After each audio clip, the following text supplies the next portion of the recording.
Bonjour à tous, petite vidéo pour réagir rapidement à la polémique autour de ce qui s'est passé à Rouen avec l'usine Lubrizol hein, qui a explosé.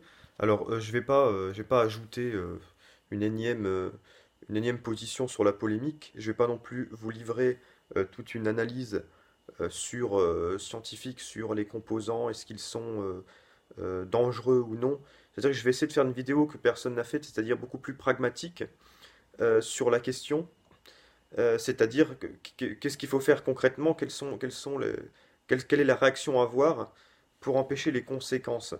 Parce que, on va être clair, hein, moi je suis pas je suis spécialiste. J'ai entendu, effectivement, comme tout le monde, différentes analyses dans la presse, les gens du gouvernement, évidemment, qui restent très vagues, euh, les, euh, les noms des composants qui peuvent être dans l'air, etc. Donc on va pas, voilà, on va pas rentrer dans les détails. C'est pas ça qui est important, parce que de toute façon, on pouvait écouter toutes les analyses que vous voulez, vous allez entendre tout et son contraire. Parce que les scientifiques ne sont jamais d'accord sur tout. Ça, faut bien intégrer. C'est-à-dire que vous allez voir des scientifiques qui vont vous dire oui, c'est pas dangereux, d'autres qui vont vous dire c'est un peu dangereux, mais pas trop, d'autres qui vont vous dire c'est pas non, ça va, c'est pas plus dangereux que le reste de la pollution. Donc, de toute façon, voilà. Vous n'allez jamais trouver d'analyse suffisamment satisfaisante, puisque vous allez avoir toujours tout et son contraire. Donc, c'est pour ça que c'est pas là-dessus qu'il faut se focaliser. C'est pas sur est-ce que les produits qui sont dans l'air sont dangereux ou pas. Oui, ils sont sûrement dangereux. À court ou à long terme, on ne sait pas. Bon, à court terme, apparemment non, puisqu'il n'y a pas eu il y a pas eu de crise sanitaire massive, même très peu en réalité, de gens qui ont été malades à court terme. C'est-à-dire à très court terme en tout cas. Puisque là, ça fait pas très longtemps. Mais à long terme, on n'en sait rien, en réalité. Donc, c'est pour ça qu'on va pas se focaliser là-dessus, on va se focaliser sur qu'est-ce qu'il faut faire pour minimiser le plus possible les risques sur sa propre santé, sur les siens. Alors moi, je vais donner quelques conseils dans ce sens-là. C'est-à-dire que il faut bien comprendre qu'en réalité, quelle que soit l'analyse que vous entendez, je reviens toujours là-dessus, hein, on va partir de là, quelle que soit l'analyse que vous entendez, dites-vous bien que cette analyse, elle est globale. Elle n'est pas propre à chaque individu. En réalité, la pollution n'agit pas, quelle qu'elle soit, hein, n'agit pas de la même manière d'un individu à l'autre. Il y a des individus qui sont plus ou moins fragiles, plus ou moins exposés aux risques que donne la pollution. C'est-à-dire qu'il y a peut-être des gens parmi vous qui vont avoir aucune conséquence très grave ou à long terme avec ce qui s'est passé. D'autres, par contre, vont en avoir. Voilà. Ça dépend effectivement de votre constitution, de la fragilité à laquelle vous êtes exposé. Et ça, il y a des facteurs pour ça. Et il y a moyen aussi de... C'est-à-dire que c'est pas une fatalité, il n'y a pas des gens fragiles et des gens non fragiles de naissance. En réalité, ça peut s'améliorer comment dire, par une hygiène de vie aussi. Donc on va parler un peu de ça, on va parler ici un peu d'hygiène de vie, qui peut permettre pour les gens qui vivent dans l'agglomération de Rouen, en tout cas dans les zones qui ont été touchées, hein, de pouvoir minimiser le plus possible l'impact de la pollution générée sur leur organisme. Alors, la première chose à faire, c'est pour les gens les plus fragiles, bon, je sais que c'est peut-être un peu tard pour dire ça, ça fait déjà quelques jours, mais enfin, il n'est jamais trop tard, hein. Pour les gens les plus fragiles, c'est-à-dire les personnes âgées vraiment en état de, je dirais, bon, les gens grabataires, vraiment, les gens qui sont vraiment très fragilisés physiquement, il faut partir. Voilà, ça c'est la meilleure chose à faire, c'est partir. Le plus tôt sera le mieux. Voilà, ça c'est et pour les gens qui ont des bébés, les femmes enceintes, c'est vrai que le mieux c'est de partir. Si vous avez la possibilité de partir, partez dans une zone où vous serez plus en sécurité par rapport à ça. Évidemment. Ça c'est le premier conseil de bon sens. Parce que il y a un principe de précaution, c'est pas pour rien si on a fermé les écoles, si on dit aux gens de rester confinés, etc. dès les premiers jours, c'est pas pour rien. C'est parce qu'effectivement, il y a une dangerosité potentielle, même si on n'en sait rien. Et c'est pour ça que pour les gens les plus fragiles, le mieux c'est de partir. Maintenant, pour les gens qui sont à peu près en santé, on va dire à peu près correcte, hein, voilà, comme moi par exemple, là, il faut pas. Là, c'est pas forcément nécessaire de partir. Par contre, ce qu'il faut, c'est surtout enfin, modifier son hygiène de vie et vivre au ralenti. Voilà, c'est un peu ça.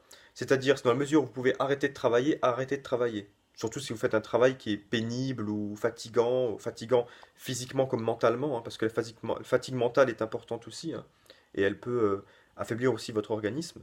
Donc, si vous faites un travail qui est trop contraignant, trop fatigant, etc., arrêtez. Même à la maison, faites-en le moins possible les tâches ménagères et tout ça. C'est pas grave si vous avez un peu de pollution sur votre bord de fenêtre, vous le nettoierez plus tard. Voilà. évitez voilà, les travaux en extérieur, évitez de trop sortir. Alors, le mieux c'est de rester, voilà, profitez-en pour regarder vos séries Netflix ou des choses comme ça, parce que le mieux c'est de rester confiné, parce que même si on dit souvent que l'air intérieur est plus vicié que l'air extérieur, là en l'occurrence c'est le contraire, hein. Voilà, pour vous en tout cas, c'est le contraire. Donc il faut sortir le moins possible et surtout bouger le moins possible. Si vous faites du sport régulièrement, arrêtez. Arrêtez tout de suite de faire du sport. Parce que là, vous allez bouffer beaucoup plus de pollution que de bon oxygène. Donc arrêtez le sport pendant quelques temps. euh, et surtout, c'est aussi... bon, dans la mesure où vous avez la possibilité aussi de passer un week-end à pas mal de kilomètres, hein. Là, dès que vous avez, voilà, vous avez le week-end, prenez la voiture, prenez les enfants, allez faire un pique-nique à la campagne, bien loin de Rouen, hein. Allez-y même à 3 heures de route au moins, je pense que c'est bien. Aller plus vers le sud, parce que vraiment le nuage est allé plus vers le nord. Aller plus vers le sud, aller vers la Bretagne, ou voilà. C'est-à-dire descendez un peu plus au sud. Et puis, voilà, mettez-vous un petit peu au vert. En tout cas, bon, c'est vrai que ce week-end, il va pas forcément faire beau. En tout cas, je sais pas de ce côté-là, du côté de l'ouest. Ici, en tout cas, c'est pas chez moi, plutôt du côté de l'est, c'est pas le cas. Mais bon, voilà, si vous pouvez pas aller en plein air, bah allez au cinéma, mais un cinéma qui se trouve voilà, dans une ville, je sais pas, vous êtes à Rouen, vous pouvez descendre peut-être du côté de Rennes, voilà, un peu plus bas, même aller plus vers Paris. Voilà, mais n'allez pas, voilà, si vous avez la possibilité de passer au moins un week-end loin des endroits pollués dans lesquels vous êtes, eh bien allez-y. Voilà, encore une fois, c'est des petites choses qu'on peut faire pour minimiser l'impact de cette pollution, et c'est de passer du temps aussi loin de cette pollution, ça peut être bien, hein, c'est de se reprendre du bon oxygène, voilà. Mais surtout, ce que je dis, c'est vous reposer, donc vous reposez, c'est-à-dire faites le moins d'activités possible, d'activités reposantes, voilà, surtout, et dormez beaucoup, voilà, dormez, faites des siestes, parce que quand vous dormez, vous respirez moins d'oxygène, donc moins de pollution, voilà. Et puis en plus, votre corps se repose, et en se reposant, il élimine plus facilement les toxines que vous avez les déchets que vous avez pu assimiler. Voilà. Donc il nettoiera votre corps d'autant plus facilement. Donc c'est ça qu'il faut faire, c'est faciliter le nettoyage naturel de votre propre corps, qui se nettoie par lui-même, il a toutes les fonctions nécessaires pour pouvoir se nettoyer, pouvoir se vider de ses déchets, de ses invasions extérieures, mais pour ça, il faut lui donner les bonnes conditions. Les bonnes conditions, donc c'est trouver une hygiène de vie plus calme. C'est pareil, si vous êtes jeune, sortez pas en boîte, vous mettez pas, voilà, buvez pas trop d'alcool, hein, évitez de boire de l'alcool, buvez plutôt des jus de fruits, mangez des fruits. Alors, le problème, c'est pas forcément des fruits locaux. Pour une fois, voilà, on va dire de pas forcément manger du local, mais voilà, je vous ai dit, faites quelques kilomètres et puis allez acheter des fruits ailleurs. Voilà, et puis vous ramenez, vous faites une bonne cargaison de fruits, de jus de fruits, si possible, voilà, des non transformés chez un producteur riche en nutriments. Et comme ça, vous pouvez faciliter le travail de nettoyage de votre corps. Et c'est ça le plus important, c'est pouvoir bien nettoyer votre corps par une bonne hygiène de vie, ce qui va vous permettre de retrouver, de retrouver une bonne santé. Voilà, si jamais vous avez été impacté, si jamais vous avez été reçu une bonne dose de pollution, bah, vous pouvez bien nettoyer ce corps pour que ils s'en sortent à moindre frais. Voilà. Et finalement, ça sera pas grand-chose. Donc c'est le conseil que je donne, voilà, que je peux donner. C'est vrai qu'on pense pas forcément à ça.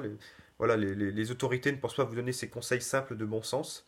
Voilà, pourtant c'est des choses toutes simples qu'on peut faire pour éviter l'impact de la pollution sur nos organismes. Alors après, c'est pas, là je parle d'une situation exceptionnelle à Rouen, mais en réalité on peut l'appliquer à nos vies de tous les jours. Voilà, une hygiène de vie, c'est voilà, éviter le stress, c'est pareil, parce que vous allez travailler, vous êtes stressé, etc. Et ça, c'est de la fatigue physiologique aussi.